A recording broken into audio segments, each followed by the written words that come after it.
Well, I'm happy to see so many of you have survived.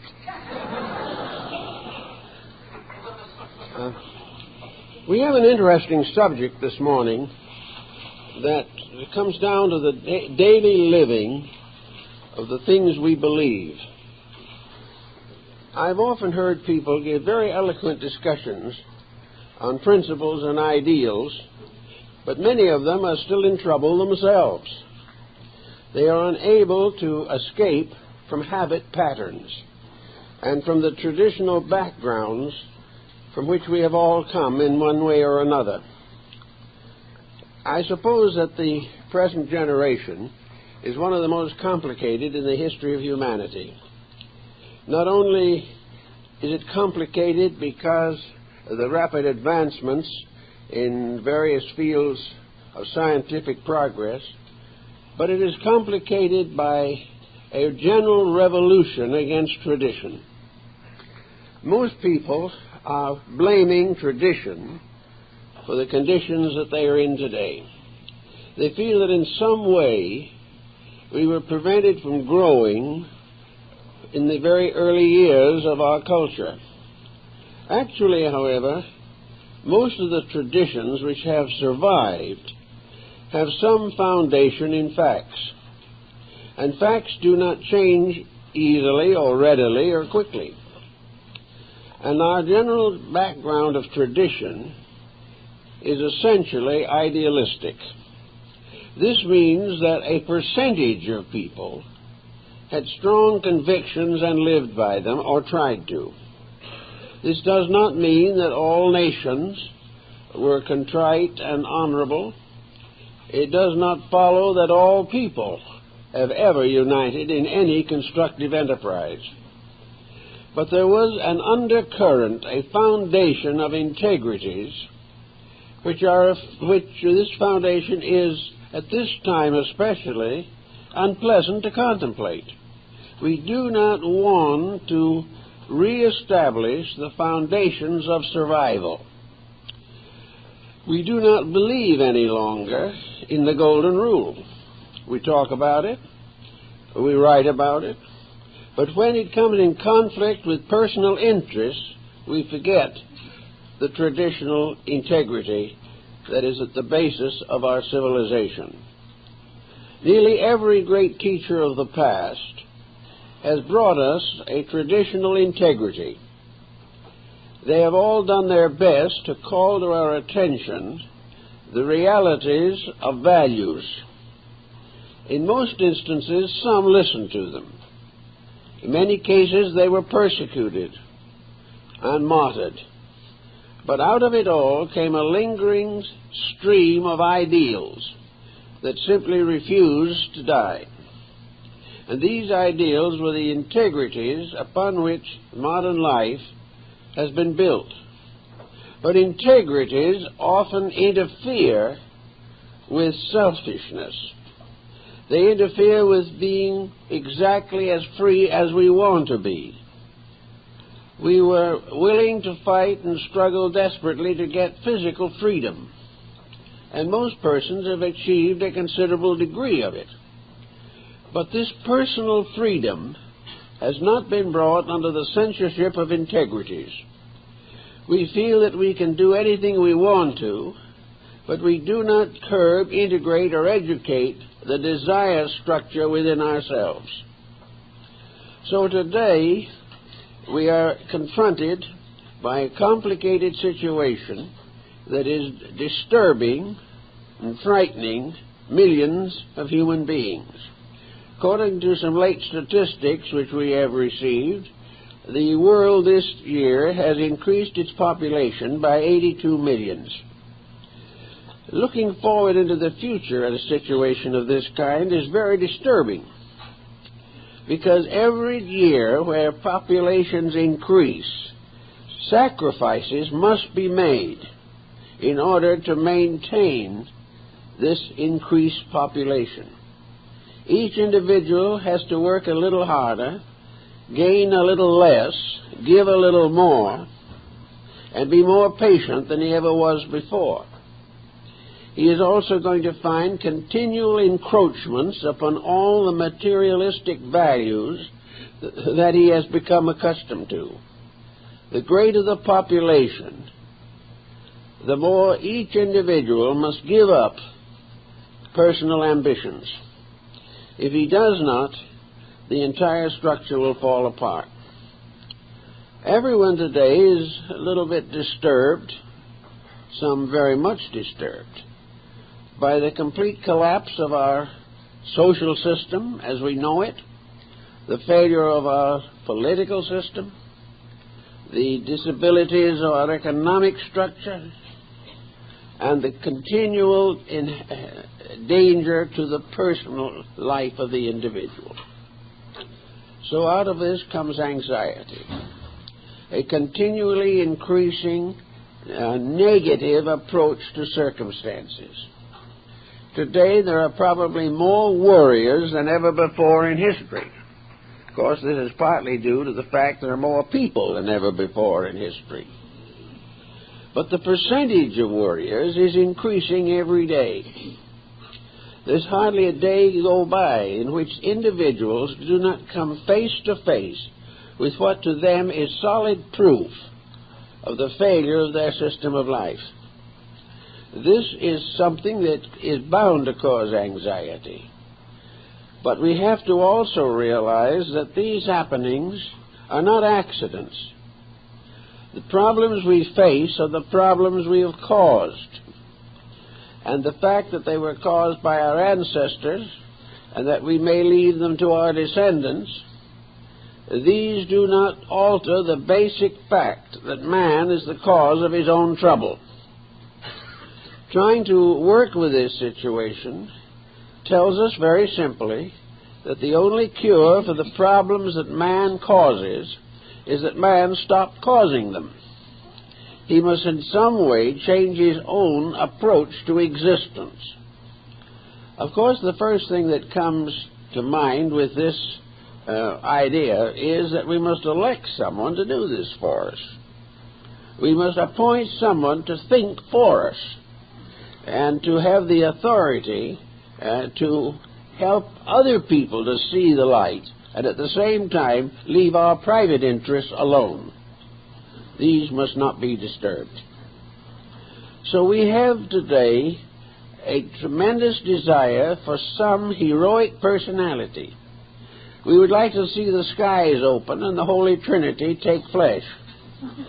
As this is highly unlikely, we have still other problems and ways of approaching this situation. Admitting that we are living in the day of the great headache, the question is, what are we going to do about it? Are we just simply going to have one headache after another as long as we live? Now, headaches due to worry, anxiety, misunderstanding, misinterpretation, antagonisms of all kinds. These headaches, unfortunately, do not stay in the head. They come out into other areas of our lives. This headache that we have, this grand head problem that worries us, is affecting every aspect of society. The worrier is already on the way toward being sick. Now, if worry was what was intended, it would be unlikely that it would cause illness and be destructive to the human being. We must therefore assume that worry is not the answer. Worry is only a means of complicating the difficulty. So the problem of going around worrying, fretting, stewing, fearing everything that happens, mistrusting everyone, and in a state of perpetual criticism, this apparently is not the answer. The proof of that is that it is solving nothing and making us sick. Therefore, we should begin to think in terms of how to act so that we will not be sick. The solution to the problem lies not only in our fears and anxieties, but in the solution of the causes of these fears and anxieties. It is useless to assume that the rest of humanity will agree with us on any subject. In fact, it's hardly worthwhile trying to convert other people. For just as surely as we are trying to convert them, they are determined to convert us. So it just goes on and on and on. The only way we can stop worrying, stop fearing, stop hating, is to put a discipline upon ourselves. We cannot prevent the world from worrying, but we can become detached from the worrying set. We can become self-sufficient to our own needs. This does not mean selfishness. It does not mean that we are not mindful of the problems of other people. It does not mean that we will not do everything possible to assist others in the solution of their problems. But it means that before we help other people, we must find an answer that will work for ourselves. There is really no use in simply sharing the worries. There is no use in trying to find new worries in everything that happens in life. Now, man has been given a faculty that is probably unique in the world of nature. He has memory, a magnificent equipment that enables him to build his own solutions by remembrances of his own life. History is collective memory. Biography is individual memory. And autobiography is the individual remembering the life he himself is living. Now, from the most fundamental and basic experiences of his life, he has been given the equipment to estimate values, weigh all things, and cling to that which is good. In order to do these things, he must shift his point of security. Everyone wants security. Insecurity is the great measure of our time. It is the problem that we are all concerned with. How can we find security? Well, it's obvious that the various patterns we are now following, these are not bringing security. The individual today is trying to find his securities where it is not, where these securities have no factual existence. One of the most basic problems here is the emphasis upon wealth. Most people are still convinced that if they have enough money, they are safe. Of course, it much depends on what they do with the money. If they take it to Las Vegas, they're not safe. Also, there are many investments which are very tempting and will lead to loss. But essentially, the individual feels that if his income and his economic status is secure, he has nothing to worry about. Facts are against this conclusion. For I've known a great many wealthy persons, and probably most of you have also known many who are more than comfortably fixed, who are worrying worse than anyone else. They're worrying because their wealth has been destroying their children, breaking down their homes, and making themselves sick. So physical securities are not the answer. Physical security is good if it's available. But as a goal, as an answer to the eternal problem, it is a failure. In the first place, there is no way in which everyone can be rich. And as long as there are various levels of finance, there will be conflict. So money is not the answer to our problem of security. The next possibility seems to be intelligence. Can we, by some means or other, think our way out of this dilemma? Can the mind solve it? Well, the mind has been producing solutions since the dawn of time. But these solutions are interesting, fascinating, very tempting, and can completely take over the life of a person. But these solutions are not solutions. All the mentality that we've had in the world up to the present time has been unable to cope with war, with crime, or with poverty.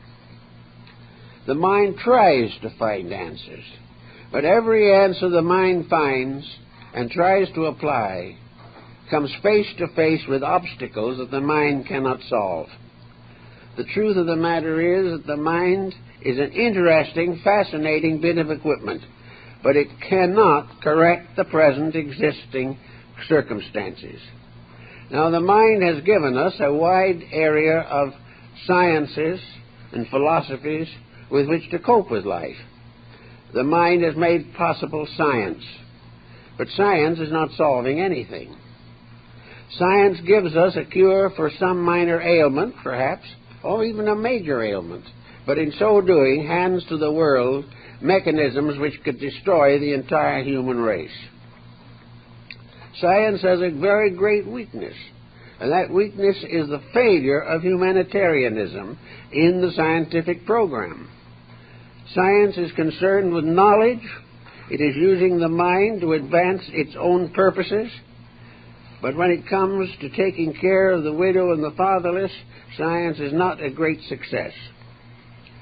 Other fields of learning, the arts, are corrupted.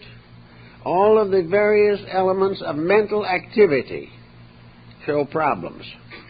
Philosophy in our generation is virtually non-existent. What we call philosophy is a higher intellectual materialism. Our modern philosophies are based not upon ideals, but upon material institutions. We send our young people to the universities, and they have the minds trained. They come back from the university, and within a few years they're in trouble. Even while they're in school, they may be subjected to narcotics, alcoholism, and other corruptions. Therefore, education has not been able to keep its own campus clean. Therefore, there is some question about it being able to solve the problems of mankind. So individuals look in all directions to try to find some answer to this very pressing problem. This mass of problems arising from something that must have a solution in the individual. Man will never be confronted with a problem he cannot solve. But he may be confronted with problems he will not solve because the solutions are inconvenient. Therefore, we can come now to the next issue in the problem. What is there that the individual can cling to in this great stress of modern living? The first natural answer to this is religion. But religion also is at a very serious disadvantage. Religion presents us with abstract virtues. Religion provides us with a concept of an invisible causal universe beyond our perceptions. It also populates this universe with beings invisible to us. And the whole situation sums up in a very simple thought, namely, that religion deals with things we cannot see, and so-called materialism deals with things we can see. It is perfectly possible to see the house we are building. It is perfectly possible to count the shares of stock that we own, but it is not possible to actually, factually estimate the nature of the spiritual world in which we live. This world is shut from us because we do not possess the extrasensory perceptions necessary to make an invisible spiritual causal life visible and tangible to our common everyday living. This places all the advantage in the hands of the materialist. Whatever he is doing, you can see, he can see. The laboratories produce these experiments. So we have facts gathering all the time, more and more facts, and truths gradually disappearing. This means that there is a conflict between invisible principles and visible policies. And as long as this conflict exists, the individual is inevitably over-influenced by the material policies, because he can see them, because they are working in his life, because they are directly the causes of his worries. They become the great entanglement, whereas the solution in principles and ideals, this solution remains elusive, intangible, and is greatly overlooked because it does not immediately prove itself to our physical perceptions. So with this situation constantly undermining our faith, it is very easy to become more and more addicted to worry and less supported by principles which we cannot actually see. The result, of course, has been the gradual rise of a vast materialistic culture. In ancient times, man looking for an answer to things found no answer in the society around him. There was no safety in his own cave, nor was there safety in his relations with those in the caves around him. He was alone, he was struggling against unknown factors, and the material world was as yet an unsolved mystery. Therefore, because he knew very little about the physical universe, he still was able to cling to the spiritual integrities of his tribal beliefs. As he knew more and more about the material world, he became increasingly involved. It became a great mystery, a wonder. It became a challenge, and little by little attention was focused upon physical circumstances and the possibility of altering them, the possibility of taking your neighbor's cave and adding it to yours, the possibility of accumulating wealth or taking it away from someone else who had accumulated it. All these things came as man's knowledge of material things increased. And little by little, religion was, we will say, transformed from a simple hope, a simple statement of the reality of things above material existence. Little by little, religion was theologized. It was theologized in order that it might have a form or a shape, a dimension or a proportion that man could experience with his sensory perceptions. He could not understand the magnificent divine universal house, the magnificent universe, which was the symbol of the divine power.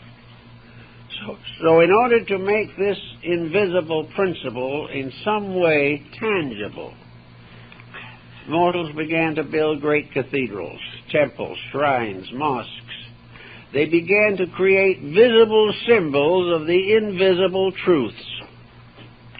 And persons who could not grasp the invisible principles gained gradually a sense of respect, regard, and admiration for the symbols of these principles, the systems of faith that came into the world.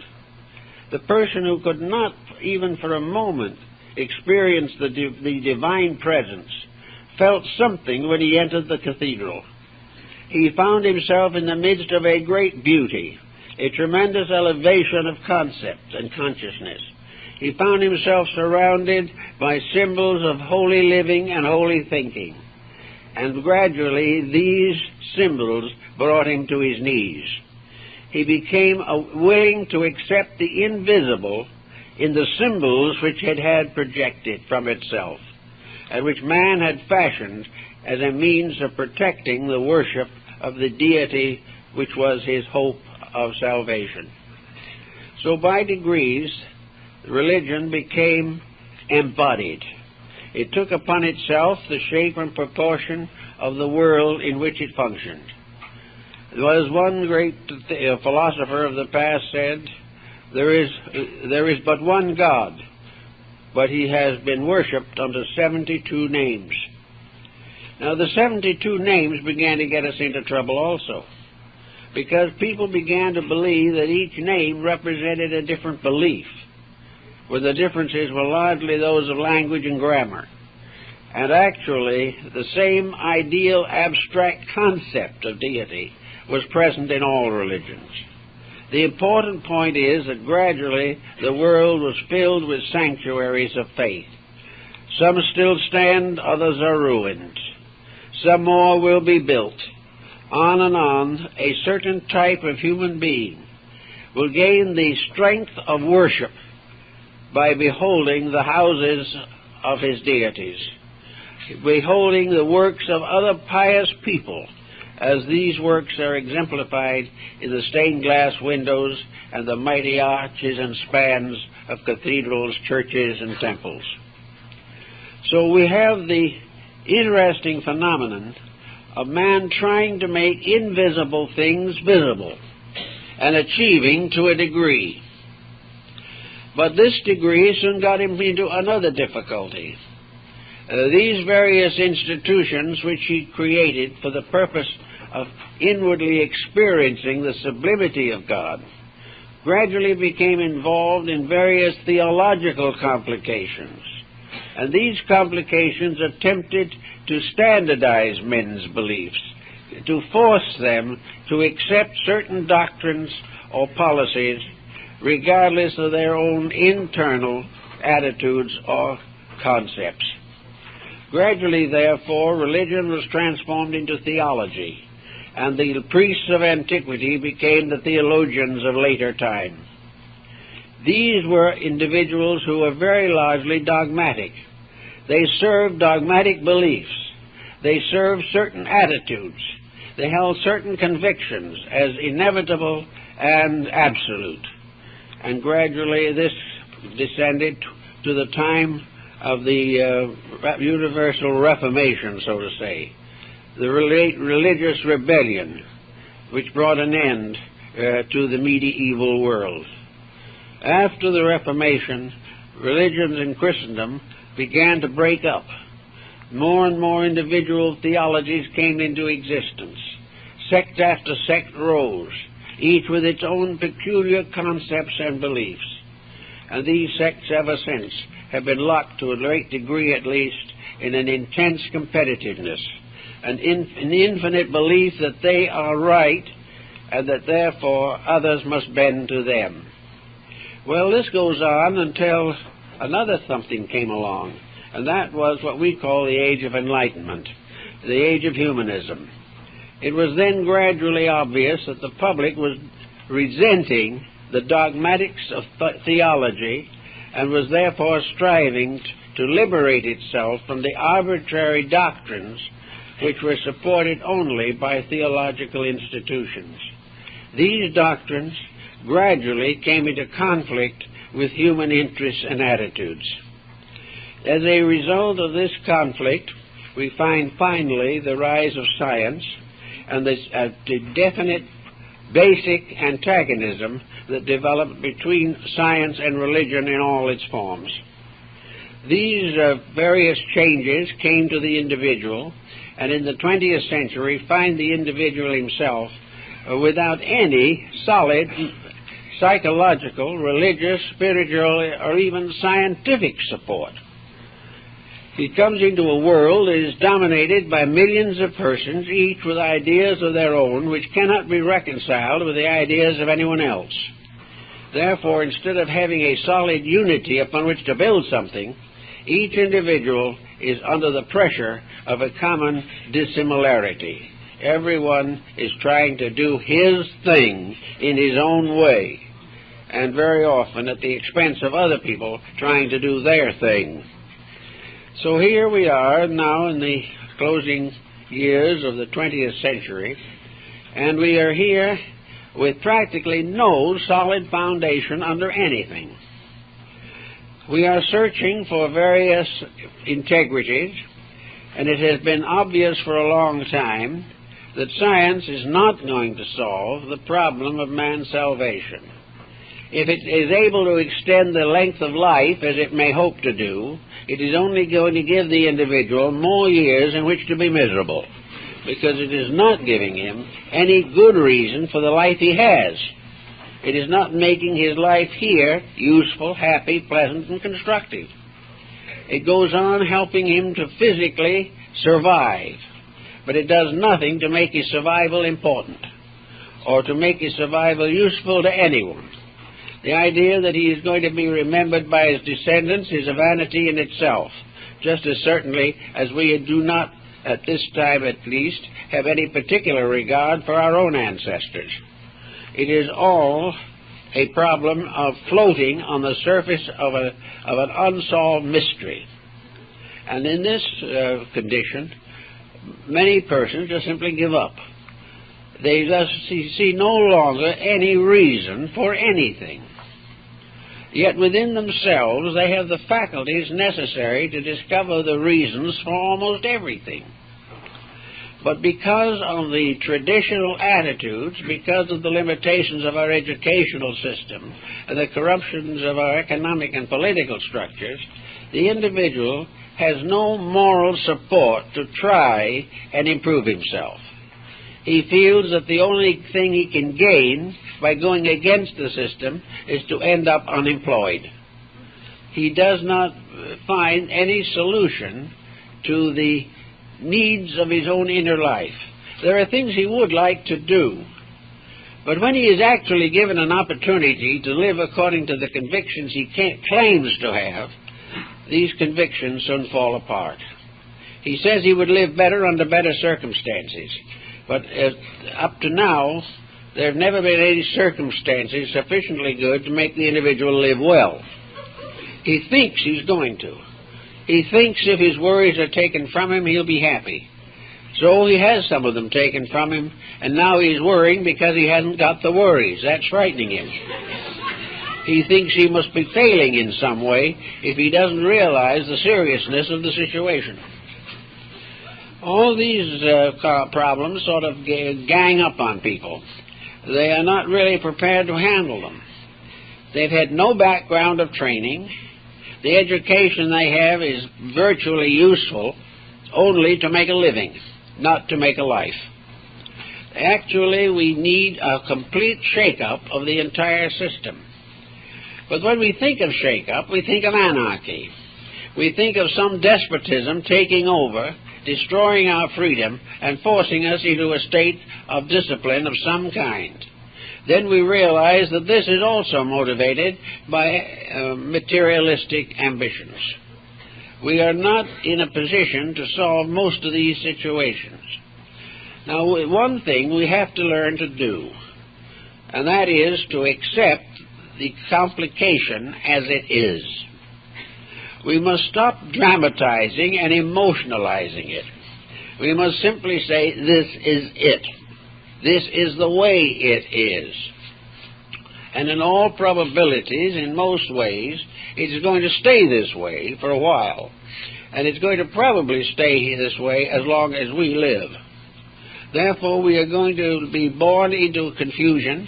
We're going to struggle with it for our period of embodiment, and we're going to leave the confusion behind when we go. We are not going to change all these things instantly.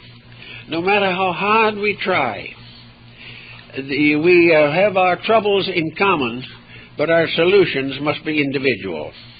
The only way we can face this complex is to gradually work out in ourselves an explanation of it, a reason for it, that is sufficiently strong to enable us to live reasonably well and at the same time have a strong living realization of spiritual integrities. Now this sounds like a very difficult thing. But after all, this world in which we live is an amphitheater of natural phenomena. We are here in a world in which everything is lawful or unlawful. Everything is catalogued, classified, and controlled. While we cannot, for the moment perhaps, see the hand of God in the things that happen, we do know that there are universal laws that are immutable.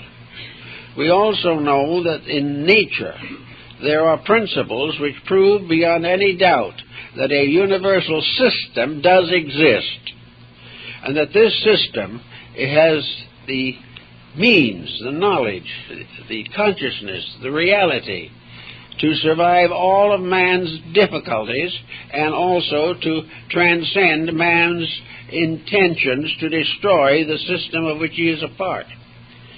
This system cannot be destroyed by man.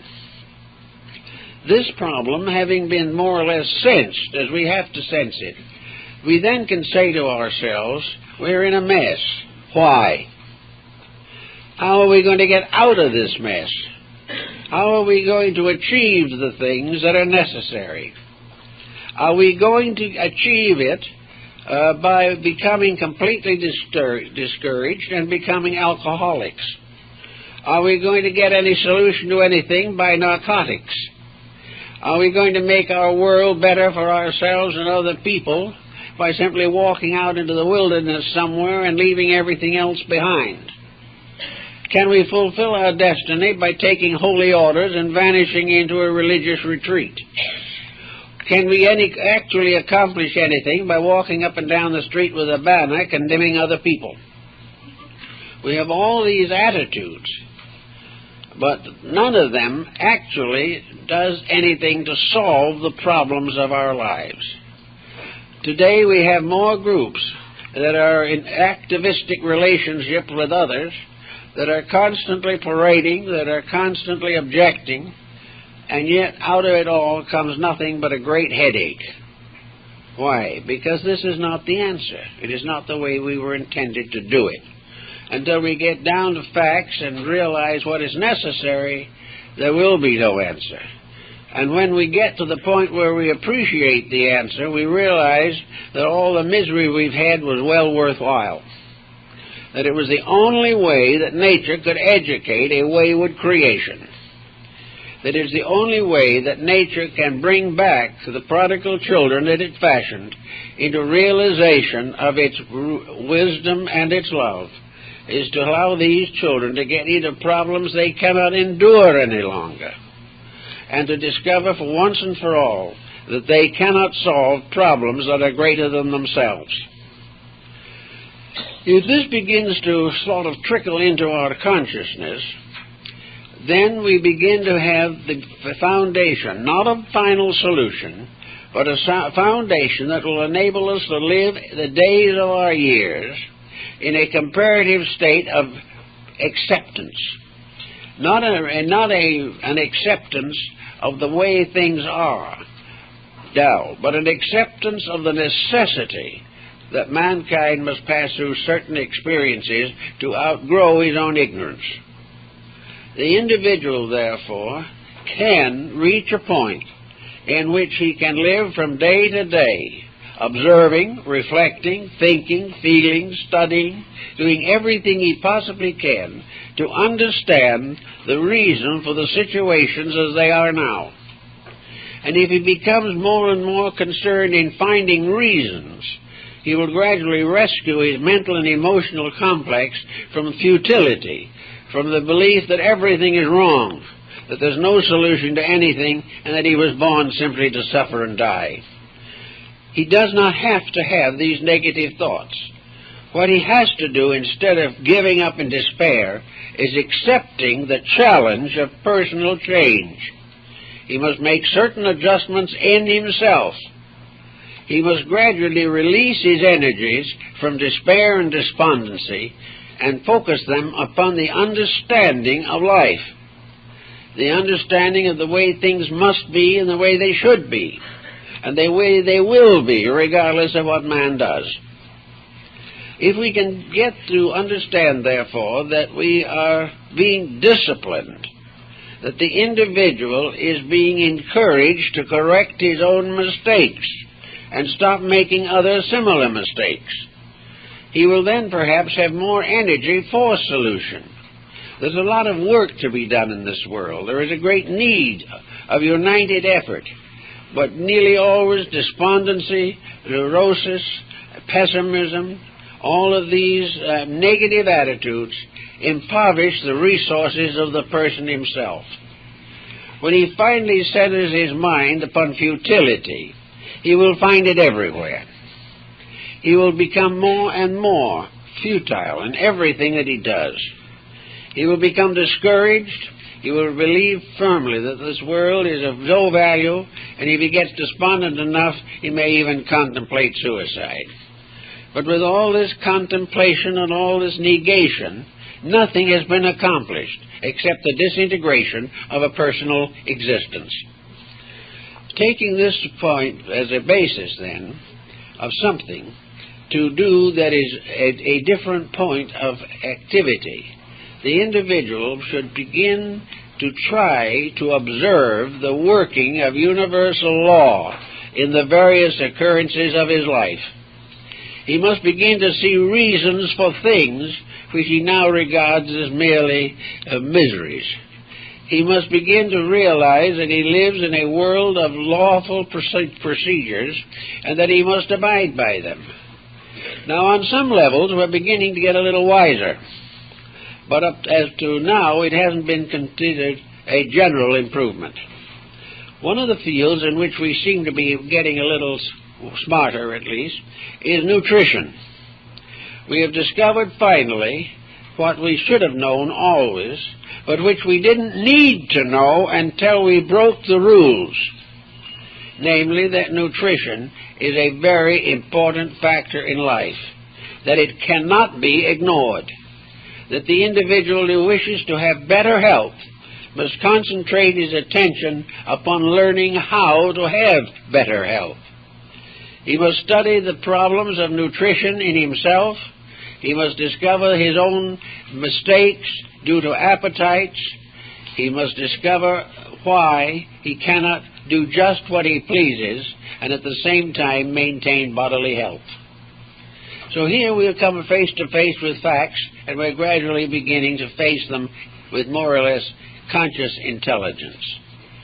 Now, our mental life is also in constant need of nutritional education. What we take into the mind as a phase of our nutritional problem. If we take in the wrong thoughts, we're going to be just as bad off mentally and physically as we would be if we eat food that is improper to our needs. The individual can be allergic to attitudes, and everyone, more or less, is allergic to negative thinking. It will never help him, and it will almost certainly hurt him. Now, this doesn't mean he won't live through it. He may have negative thoughts all his life and past the century mark, but he will simply have extended the period of disappointments, disillusionments, and disasters for himself. Therefore, with nutrition, a very factual thing, the individual has a mental life that needs to be disciplined and needs to be subject to the laws of mental nutrition. He breaks these laws every day in front of his television, or he breaks them every day in the various activities which he considers essential. He takes in a constant stream of bad food. He takes in food that is not only indigestible, but in many cases it is hopelessly poisonous. He does the same thing mentally and physically. If he takes in contaminated mental food, he is going to be sick. And most of the mental conditions of our society lead to a problem of contaminated thinking. Now, the person doesn't have to take this on. He can live in the midst of it, but he does not have to become contaminated. There's no law that says that it is being absolutely necessary, inevitable, or irrevocable that an individual has to become an alcoholic. There is no reason given by heaven or earth why an alcoholic has to drive a car under the influence of alcohol. These are things we do ourselves, and our worries are just as futile and useless as these other habits. We have no law that says we have to be frightened. We have no law that says that we have to have a world that does what we please it to do, or otherwise we will be miserable. There is no law that says we have to be happily married or have pleasant relatives or obedient children. These factors do not exist as inevitable necessities. Therefore, we cannot resent or reject the opposite when it comes along. But every one of these relationships has lessons. Everything has something to learn. We are not only indebted to our families for a great deal of valuable knowledge, but our children are indebted to us for inevitable truths. All these things are common necessities of life. We can reject them. We can allow prejudice and criticism and condemnation to destroy all of the integrities of relationships, But this is not because it is necessary. It is because we have chosen to do it that way. We have had our personal conceits rebuked in some way, and we can never forgive the person who did it. Our relatives do not do what we expect them to, therefore we won't speak to them again. It all lies in our own situation. None of the problems that face us in our personal lives can remain completely unchanged if we determine to change them. There are responsibilities which we may not be able to dispose of, but we can transmute them into opportunities. We can do anything we want with the problems of the day if we will place inside of ourselves a measuring rod, a ruler, by means of which we can measure the things that happen in daily life. One of the situations that we all have to face today is unemployment and all of the relations to it. We have to sometimes give up many luxuries that we have come to consider to be indispensable. Many persons are unable to give up anything without falling apart. And yet these same persons, when they pass on, must give up everything and do nothing more than accept the fact. Everything in life can be understood, reevaluated, and accommodated to, if we really wish to make the effort. Therefore, if we are good worriers, as most people are these days, we should take some of these worries and see what we can do about them, to see how we can change our own thinking or our own relation to them, and recognize that a problem is a challenge, not a disaster. Now, we cannot always solve a problem, but the moment we come against a problem we can't solve, this is highly educational in itself. The fact that we can't solve some common human problem may just be a proof of that we are not infallible, which is a discouraging discovery to make, because we wish to assume that whatever is necessary, we know it. Whatever we should be doing, we do it. And to suddenly wake up and find that we are not getting anywhere with our own infallibility can be one of the most important lessons that we will ever learn in this world. It suddenly gives us the opportunity to recognize that what we consider to be the proof of our wisdom is merely perhaps only the pressure of our own egos determining what we're going to do. So we can begin to find out, for instance, that our advice isn't always good. If our advice isn't good, why? Is it because we have had no opportunity to learn? Is it that our own lives have been so instituted that we are giving advice based entirely upon personal experience? What is the reason why our advice is worthless? Our advice is usually worthless because we have not actually learned any of the lessons of life that would make our advice significant. The individual who has suffered much and come through it can give advice. The individual who has suffered little and is sorry for himself all his life has very little to contribute to human problems. So it's a matter of gradually gaining an integration within yourself.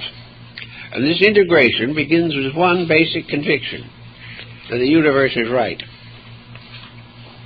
The things that happen because they must happen. And they must happen because the law of cause and effect is immutable.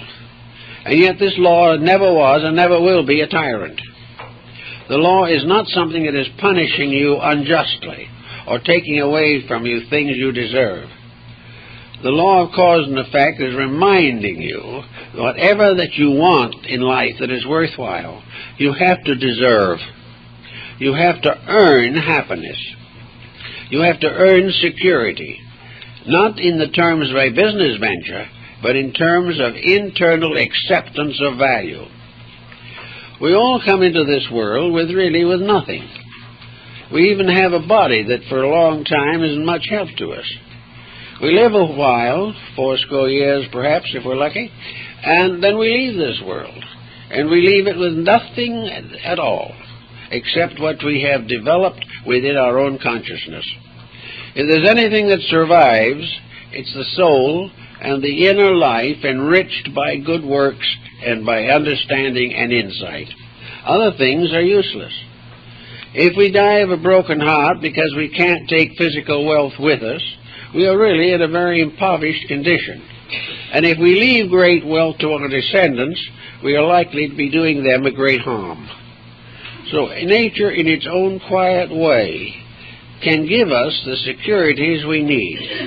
Let's look around ourselves for a while, and in other people, try to see the consequences of attitudes. Try to see who among the people we know is perhaps the most happy. If we know one individual or 2 or 3 individuals who, out of a good lifetime of years and experience, are still strong in faith, who still are able to rise above the emergencies of living, when later years face the future with peace and calm of spirit. What have these people that we do not have? And we'll generally find out that it is a disposition that is based upon constructive reactions to circumstances. These people are not the ones who never suffered, but these are the persons to whom suffering was a maturing power, not a rotting one.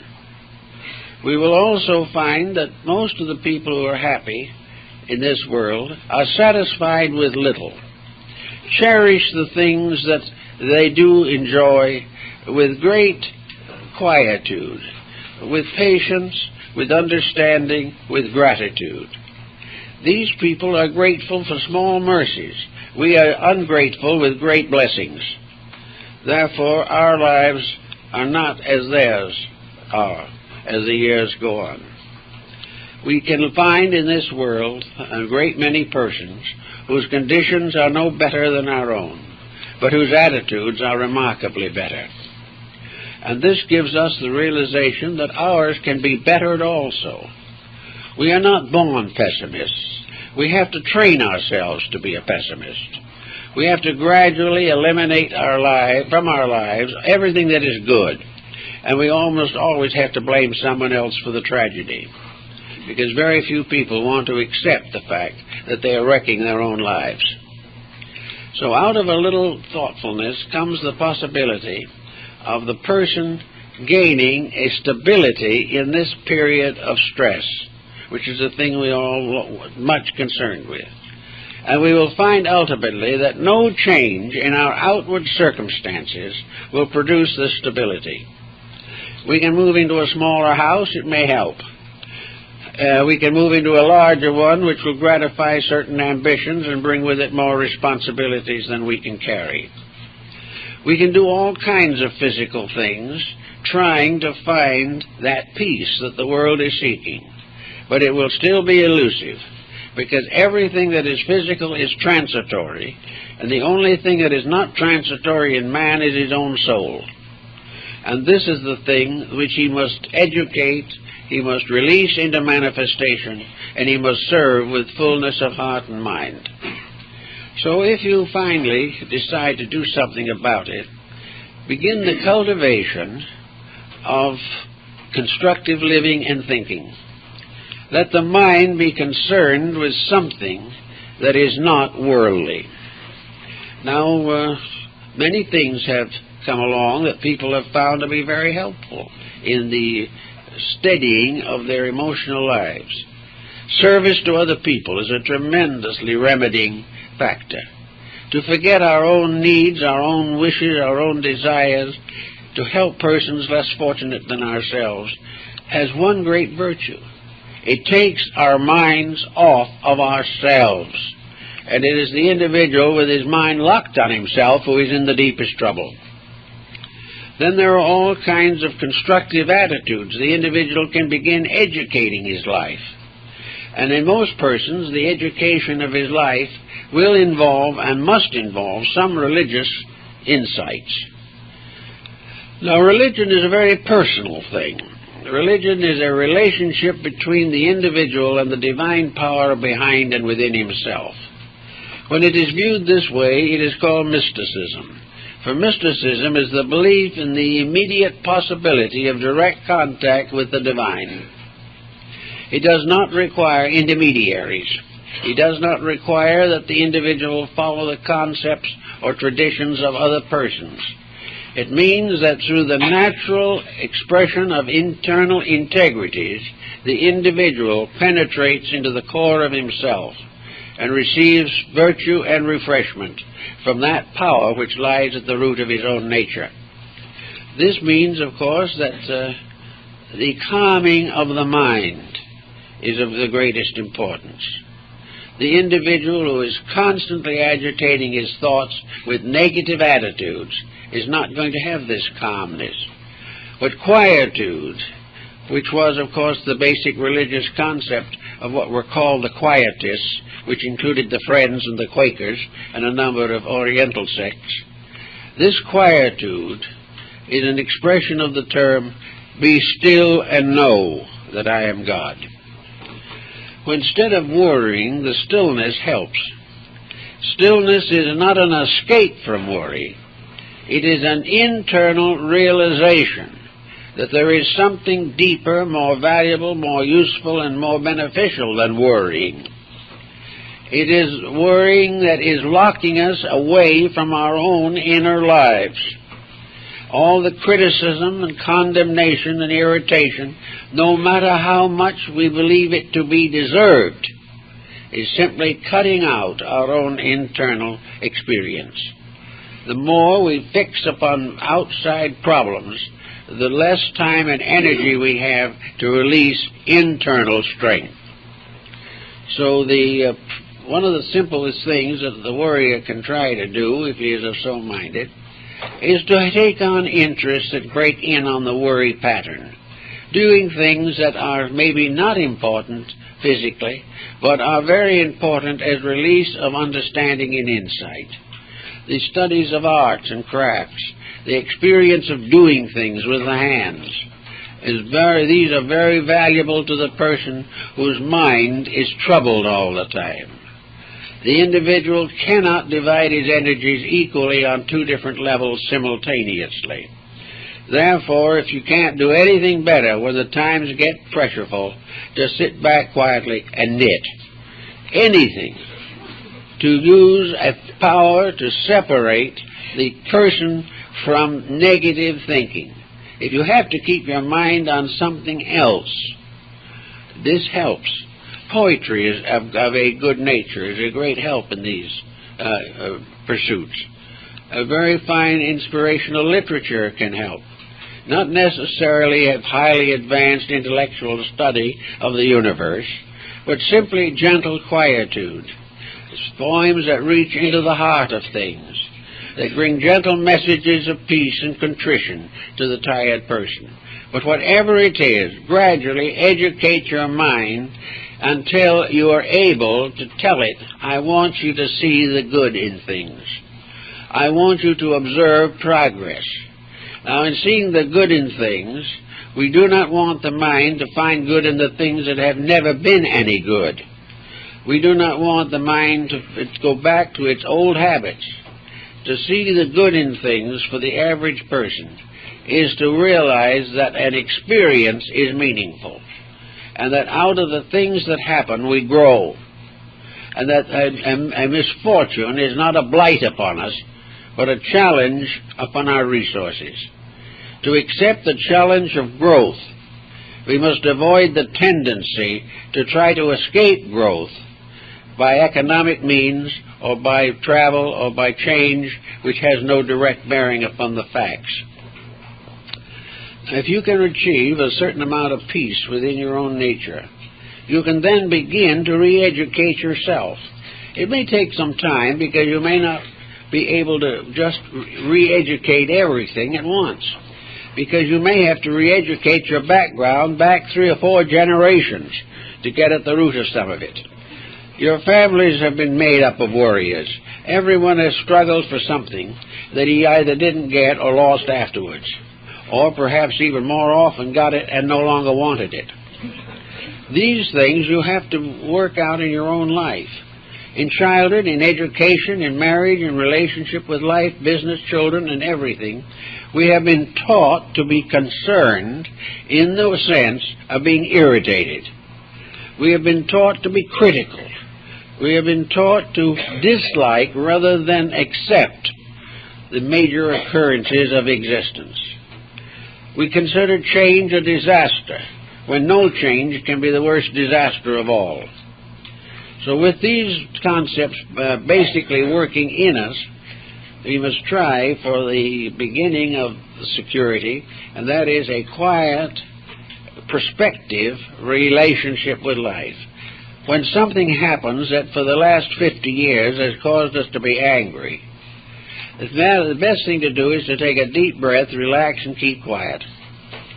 Instead of answering back and starting an argument that might go far enough to break a home, just say nothing.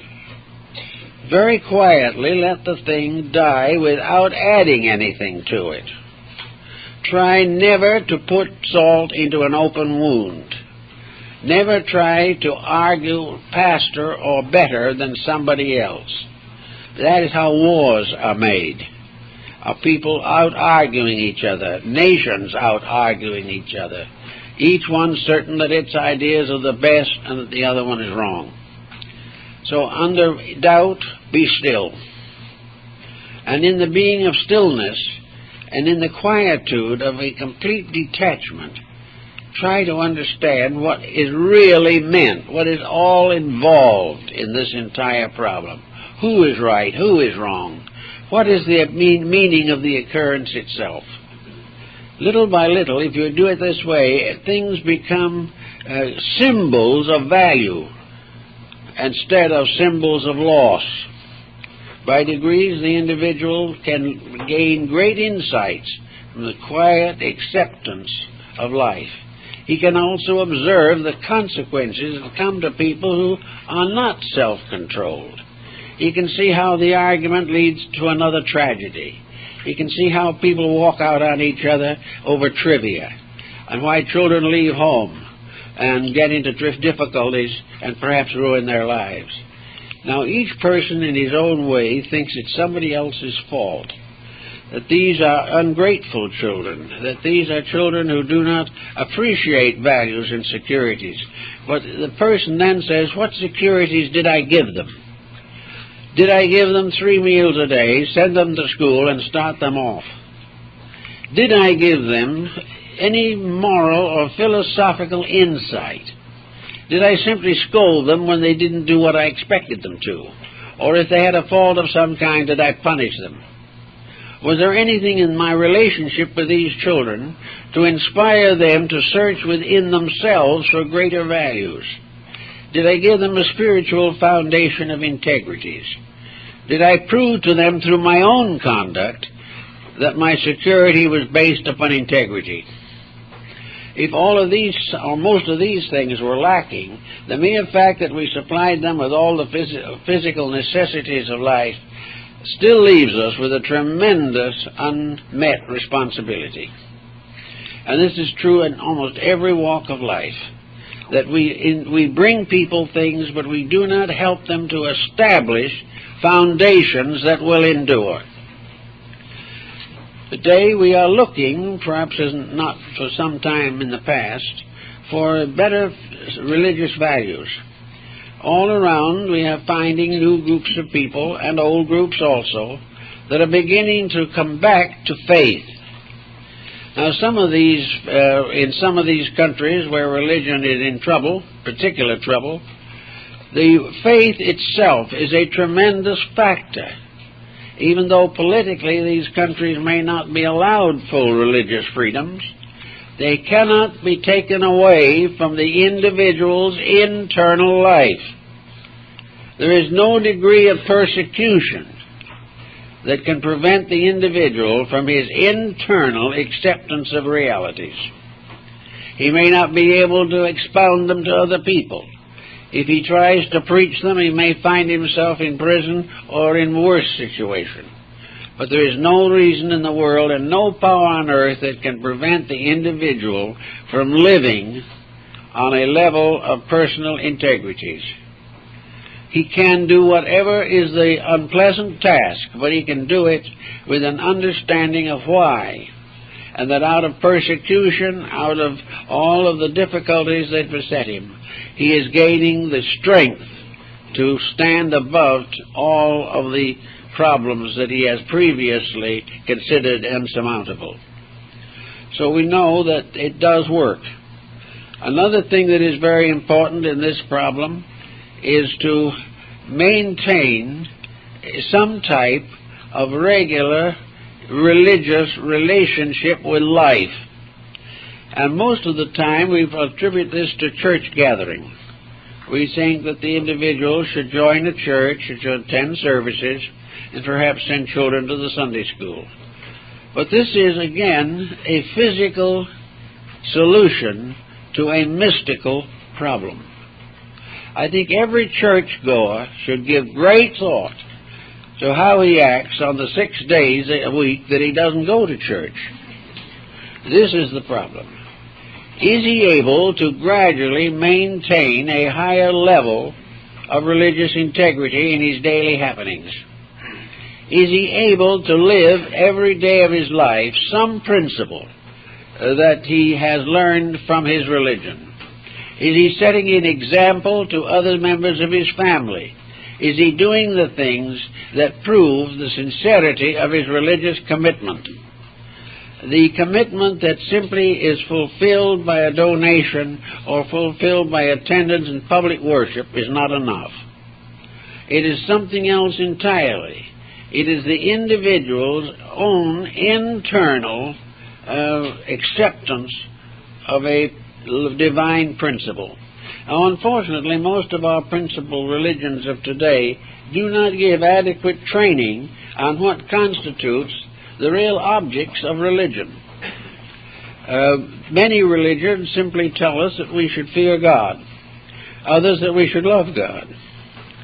But both of these terms are extremely abstract. They're very hard to understand. What we all have to understand every day is that religion, all real religion of every denomination, is a way of conduct. And if the conduct is inconsistent with the creed, the situation is out of order.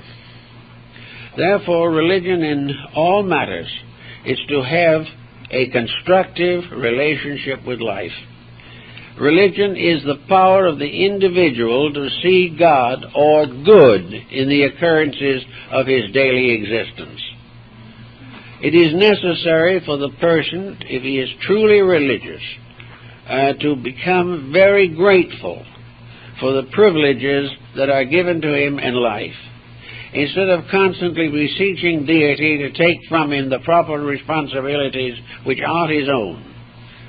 Religion is better a veneration, acceptance, and service of that which is known to be superior. Therefore, gratitude for the divine privileges is more important than fussing over the human emergencies. We are here by a wonderful rule, a law that has gone on for millions of years.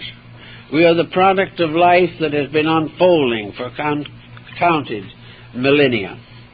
We are here because we are unfolding a divine spark within ourselves. Every noble, beautiful, and wonderful deed that we perform is part of a release of the eternal God within us. Every bit of complaint locks that God further into darkness. The individual who does not see God in what is happening to him will not find deity at all. And deity is a presence challenging. It is causing the individual to call upon his spiritual resources. If he believes in peace, religion calls upon him to keep the peace. If he believes in integrities, religion demands that he lives them every day. Now, of course, sometimes it appears to be martyrdom. But for the most part, we can still do a great deal more than we have done. And our first emotion in life should not be criticism of other people or criticism of circumstances, but gratitude for the privilege of learning, the privilege of being here to face problems and solve them, the problem and privilege to live above disasters and catastrophes, and finally to recognize the divine power and the infinite love that rules all things. Most critics have just forgotten that deity is love. They have forgotten that the things they don't like are practical evidence of divine love. If the divine spirit was not all loving as well as all wise, it would permit individuals to make mistakes on and on through the ages until they completely eliminated themselves. It would enable all that is evil to triumph forever, or that the selfishness and littleness of the human being would become the standard of all relationships. This is not true. Actually, that which loveth most is that which chastiseth, that which finds ways to correct mistakes before they become impossible.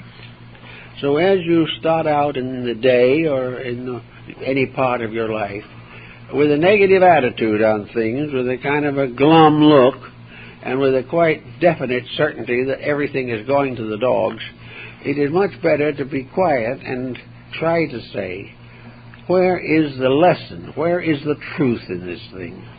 What is it that I can do to make sure that my faith is stronger than the emergencies of living? How can the individual prove to himself that his inner resources can carry him through any emergency that arises in his life? There are no emergencies, really. Sickness, death are not emergencies. That which is an emergency is when an individual makes a bad decision. This is an emergency. It is because he has forgotten the principles upon which his life should be built. All things natural are not emergencies. It is not an emergency that we grow older.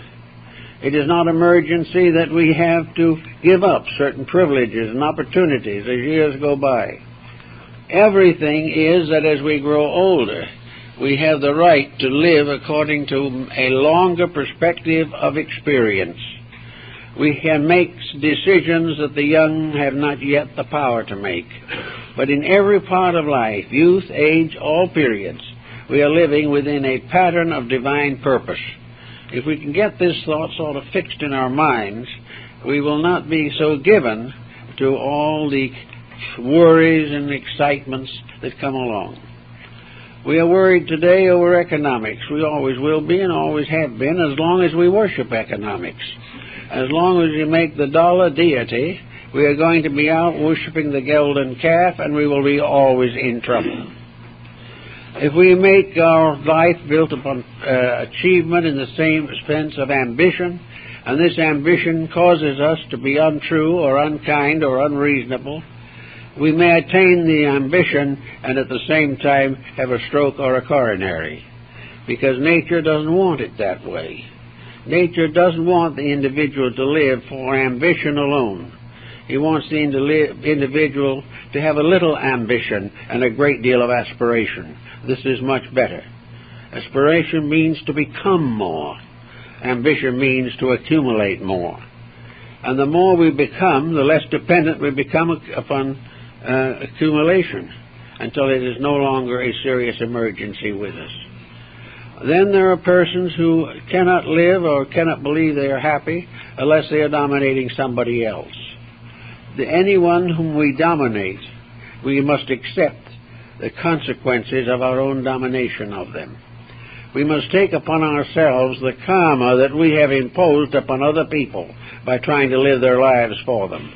And this is especially true if, in trying to live their lives, we are simply demanding that they accept our mistakes. Little by little, we have to learn all these principles. They add up to a quite kindly, thoughtful relationship. A relationship in which we are here to become more and more aware of the infinite good in which we exist. A good which we are spoiling and despoiling ourselves. A good which we were forbidding to have happen. because of the fact of our personal ambitions and attitudes. As long as the individual lives as a rugged individual, he will end up as a ragged individual. There is no other way. As long as we put a career ahead of everything else and consider success in terms of monopolistic achievements, we are breaking the rules. And if we break the rules long enough, the rules will break us. There is no way in which we can do right and fail. There is no way in which we can do wrong and succeed. In this emergency of the 20th century, ultimately the thing that is going to happen, has to happen, is that the Tower of Babel that we ourselves have built is going to fall down. But this does not mean it will carry us to oblivion in one terrible experience. It simply means that the individual will be faced with restoring or reconstructing a world which he has destroyed or devastated by his own false attitudes. Suppose you have been an alcoholic for 20 years and suddenly decide to get over it. Now, it's going to take an awful lot of willpower to do it. It is also going to take considerable personal suffering, and it may be that you'll have to be hospitalized for some time to get rid of the pressure of this destructive habit. Now, a world, so to say, is an alcoholic, and that can be more literal than we might think, because alcoholism is a blight upon the whole surface of the earth. But also, alcoholism is a symbol of a way of life. It is a habit-forming symbol of man's selfishness. It is part of a grand pattern in which everything we have done, everything we have thought about, everything we have lived for, has been dominated by self-interest. It has been dominated not by the law of what we should do, but the law of what we want to do and will do regardless of consequences. The only part about it that's uncomfortable is the consequences. But they are there, and they always will be there, and no one will ever be able to get rid of them. So if we are in a bad habit, if our world for several thousand years has been doing it wrong, this will never for one moment change the fact that it is wrong. There's no possible way in which we can cultivate so many vices that any one or all of them can become virtues. The trouble stays the same. Nothing changes. No matter how much legislation we make, how many rules we make, or how many of our contemporaries make the same mistakes, the mistake is a mistake to infinity. It will never be changed. The only way to get over the mistake is to correct it. Now, with this type of thinking, we can sort of relax a little bit, I think. We can live from day to day trying to be what we were supposed to be. Kindly, well-intentioned, humanitarian persons, with as much mutual affection for each other as is possible for those who know very little about each other. But to kindliness and fraternity and cooperation, to a constant searching for something that is truly better, and realizing that the successful life is a life dedicated to service and not dedicated to accumulation. As we go along like that, we can smooth out a lot of this worry, fear, all this hatred, all this struggle, which means people come by the thousands to seek help from physicians, mentalists, psychiatrists, and all types of healers, simply because they cannot live with themselves.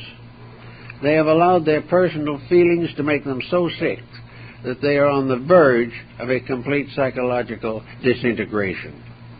Now, there's nothing out of those people except their own minds. If they can change their attitudes and their thinking, they can be just as happy as they are now miserable.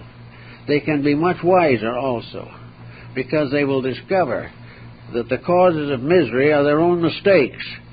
They stop making the mistakes, they will be happy. Not happy maybe in the sense of riotous living, not happy in the sense of going out and expending fortunes on luxuries, but happy in a quiet, peaceful relationship with self. A happiness which is the happiness of the normal person, regardless of his economic estate. a happiness that comes from good work, from being busy, from doing our share of the world's labor, for doing honest measure for whatever we are remunerated, and doing everything as nearly as we can, as we would like to believe that God wants it done. That we will try always to keep not only the laws of man, but the laws behind the laws, the eternal laws that never change. If we can do this, I think we can find a certain amount of strength over whatever is going to happen. What we are not aware of, we can't plan for exactly. But if everything we know today is swept away, we lose really nothing. Because actually, one moment of the heart stop and we've lost it all anyway. Therefore, nothing of a material nature is permanent. Whether we lose it now or on the deathbed makes very little essential difference. The thing that makes the real difference is whether while we are living we can use things without abusing them, that we can have or not have, and regardless of our material estate, keep faith with principles upon which the world's survival depends. It's always, therefore, not much use to get all worked up over things. Rather, it is better to prove that we are good Christian people, that we are good religious people, that we are devout in our insights and dedications, by living a quiet life and shedding and spreading around us only confidence that whatever person we meet, we will not build up their negative thinking, but will encourage them as far as we can to find the truth behind their own actions. We may not succeed, but at least we will not build up their troubles by adding more negative thinking to theirs. If they have to live only with their own negative thinking, it's bad enough. But if they have to live with a pile of it that we put on them, it's still worse. So the best thing to do is to try always to be peaceful and constructive and find the good in the thing as it is. Find the lesson it is teaching us. Find a way of superior existence which it is pointing to. And that it's all accomplished by the very simple fact that the more we serve the ego, the worse off we'll be. But the more we serve the soul that lies within, and which is in the God within us, the more we will come into the peace and happiness of realization and final infinite adjustment to the plan of which we are a part. We find all by peace, we find all by quietude, and we find nothing but trouble by fear. Well, I guess that's all, folks.